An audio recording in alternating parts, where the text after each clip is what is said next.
ایک صحابی نے نبی صلی اللہ علیہ وآلہ وسلم سے پوچھا کہ افضل ایمان کس کا ہے، افضل مومن کون ہے؟ نبی صلی اللہ علیہ وآلہ وسلم نے فرمایا کہ جو مسلمان صبر اختیار کرتا ہے اور سماحت اختیار کرتا ہے، دو چیزیں بتائیں، جس بندے میں یہ ہیں تو وہ افضل مومن ہے، افضل مسلمان ہے. ٹھیک ہے، اب ہم اس کا مطلب سمجھیں گے کہ صبر کرنے کا مطلب کیا ہے. دیکھیں، صبر جب بھی آپ پر کوئی مشکل آتی ہے یا کسی بھی جگہ پر آپ کو صبر کرنا پڑ جاتا ہے، جیسے اللہ نے قرآن میں فرمایا کہ ہم تمہیں بار بار آزمائیں گے، کبھی خوف سے، کبھی غم سے، کبھی مال کے کم ہونے سے. ایسے ہم پر حالات آتے رہتے ہیں نا، کبھی مال کم ہو جاتا ہے، کبھی بڑھ جاتا ہے، اور اسی طرح پھر مطلب اس طرح ہماری زندگی میں آہستہ آہستہ چلتا رہتا ہے. ٹھیک ہے،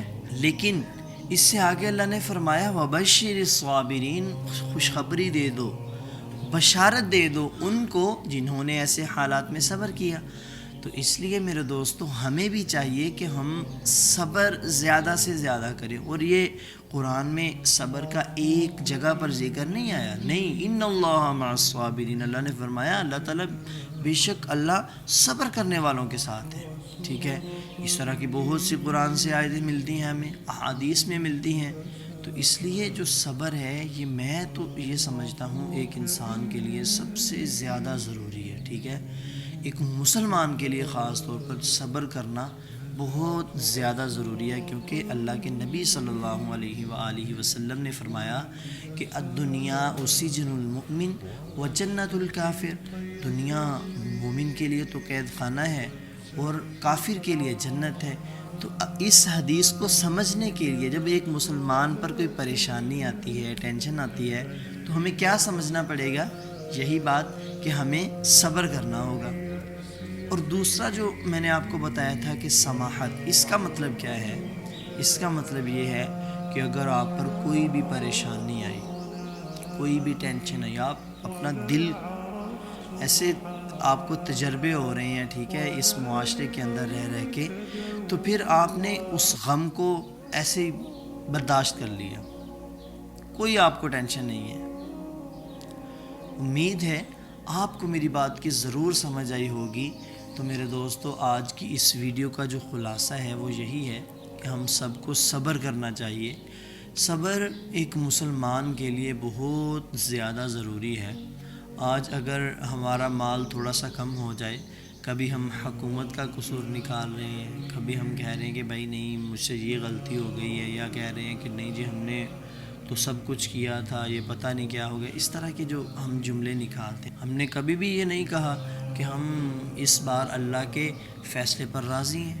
نہیں، ہم کہتے ہیں نہیں جی یہ ہو گیا تھا، وہ ہو گیا تھا. نہیں، اللہ کے بندے نہیں. اللہ نے جب قرآن میں فرما دیا ہے کہ ہم تمہیں آزمائیں گے، بار بار آزمائیں گے، تو پھر ہمیں ان باتوں کو نہیں کرنا چاہیے، کیونکہ سب کچھ کرنے والا اللہ تعالیٰ ہے. یہاں پر ایک سوال پیدا ہوتا ہے، بہت سے لوگ کہتے ہیں کہ جی اللہ تو اپنے بندے سے 70 ماؤں سے زیادہ پیار کرتا ہے، تو پھر اللہ اپنے بندے پہ کیوں مشکل لے کے آتا ہے؟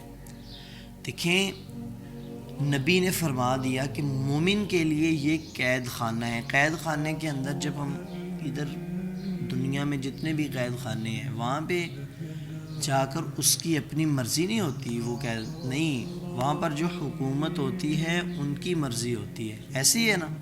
لیکن اللہ تعالیٰ نے ہمیں چھوٹ دے دی. اللہ تعالیٰ نے ہمیں ہمارا کل کو جو امتحان ہونا ہے اس کے بارے میں سب کچھ بتا دیا کہ ایسے ہوگا، ایسے ہوگا. یہ 60-70 سال والی زندگی ہے، ہم نے اس کے بعد یہاں سے چلے جانا ہے. اصل جو ہماری زندگی ہے وہ مرنے کے بعد شروع ہونے والی ہے. تو میرے دوستو ہمیں صبر سے کام لینا ہوگا.